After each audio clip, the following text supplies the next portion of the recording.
Pengertian sumber daya alam.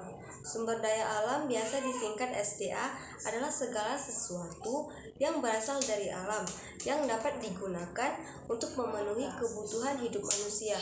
Yang tergolong di dalamnya tidak hanya komponen biotik seperti hewan, tumbuhan, dan mikroorganisme, tetapi juga komponen abiotik seperti minyak bumi, gas alam, dan berbagai jenis logam.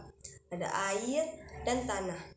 Inovasi teknologi, kemajuan peradaban dan populasi manusia, serta revolusi industri telah membawa manusia pada era eksploitasi sumber daya alam, sehingga persediaannya terus berkurang secara signifikan, terutama pada 1 abad belakangan ini.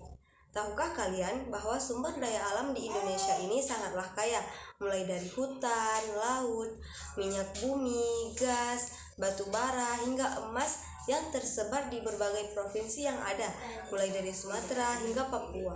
Bahkan, salah satu paru-paru di dunia ini terletak di Indonesia loh.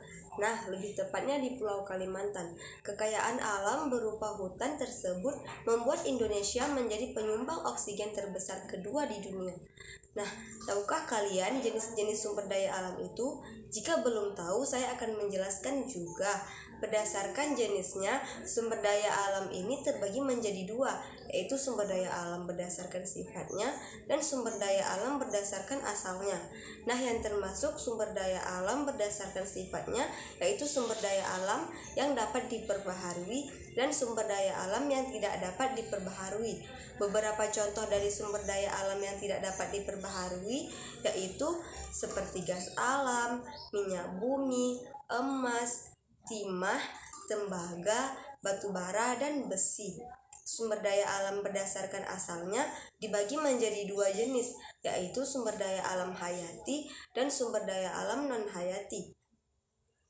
Sumber daya alam hayati adalah sumber daya alam yang berasal dari makhluk hidup, yaitu seperti tumbuh-tumbuhan dan binatang-binatang. Sedangkan non-hayati yaitu sumber daya alam yang bukan berasal dari makhluk hidup.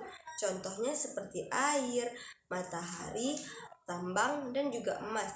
Sumber daya alam yang dapat diperbaharui itu seperti air. Air menjadi senyawa terpenting bagi kehidupan manusia di bumi sebagai sumber daya alam yang tersimpan di dalam bumi. Air dapat ditemukan dengan mudah dari sumur, sungai, danau, hingga laut. Selanjutnya, air digunakan manusia untuk memenuhi kebutuhan sehari-hari dari minum, mandi, mencuci, pengairan lahan, pertanian, dan perkebunan, pembangkit listrik, dan sarana transportasi. Yang kedua ada tanah. Tanah merupakan bagian kerak bumi yang mengandung mineral dan bahan organik yang alami. Tanah terbentuk dari hasil pelapukan atau erosi bantuan induk atau anorganik yang bercampur dengan bahan organik.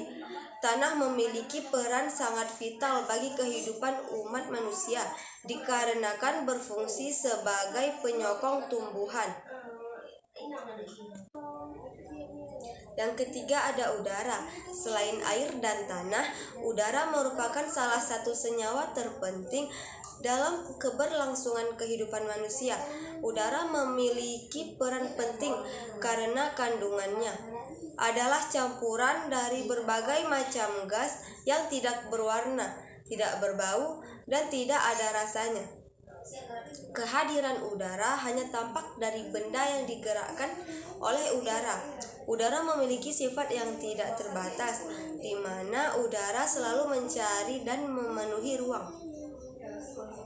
Yang keempat ada tumbuhan. Tumbuhan adalah sebagai organisme yang memiliki klorofil atau zat hijau daun yang berfungsi sebagai media penciptaan makanan atau biasa dikenal dengan proses fotosintesis. Perlu diketahui bahwa spesies tumbuhan dapat hidup dan melakukan fotosintesis memerlukan bantuan cahaya matahari. Nah, manfaat tumbuhan untuk kehidupan manusia adalah sebagai bahan makanan, obat-obatan, dan bahan penyedap makanan, juga pewarna alami. Sumber daya alam yang tidak dapat diperbaharui. Yang pertama ada minyak bumi. Dikutip dari buku Minyak Bumi Membuat Dunia Terkesima oleh Yulianus Haryata. Minyak bumi adalah cairan pekat yang berasal dari lapisan atas kerak bumi. Dalam proses pengelolaan menggunakan hasil dari berbagai studi geologi, di mana studi tersebut fokus pada lokasi sumber minyak bumi atau biasa disebut sumur minyak bumi. Minyak bumi sendiri terdiri dari campuran hidrogen dan molekul karbon yang terbentuk dari sedimen atau pengendapan sisa-sisa hewan dan tumbuhan yang terperangkap selama jutaan tahun. Yang kedua ada batu bara. Selain minyak bumi, batu bara juga merupakan bahan bakar fosil, di mana hal itu menjadikan batu bara sebagai salah satu sumber daya alam yang tidak dapat diperbaharui.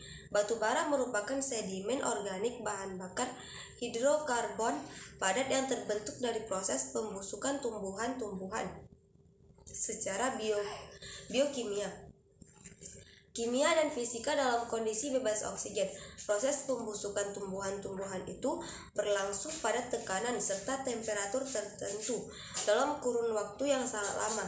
Hal itulah yang membuat batu bara memiliki sifat campuran kompleks dikarenakan mengandung zat kimia organik dari karbon, oksigen, dan hidrogen dalam satu rantai karbon.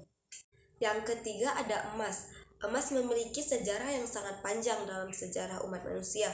Emas menjadi benda berharga karena dapat digunakan sebagai alat tukar maupun aset investasi.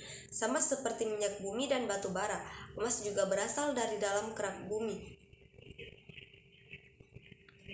Sumber daya alam di Aceh hampir sama seperti yang saya sebutkan sebelumnya.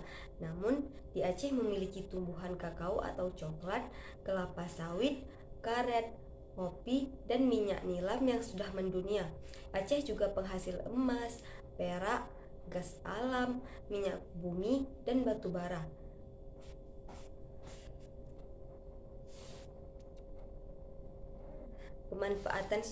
Pemanfaatan sumber daya alam. Yang pertama sebagai bahan makanan dari tumbuhan seperti padi, jagung, ubi, dari hewan seperti dagingnya, susunya, seperti ayam, dan lain-lain. Sebagai bahan pembangkit listrik dari cahaya matahari dan sistem panel surya. Sebagai bahan untuk obat kosmetik atau herbal seperti jahe, sirih, dan rempah-rempah lain. Sebagai pembuat bahan pakaian dari kapas dan ulat sutra. Sebagai bahan baku pembuatan kain. Yang terakhir sebagai bahan bakar minyak bumi.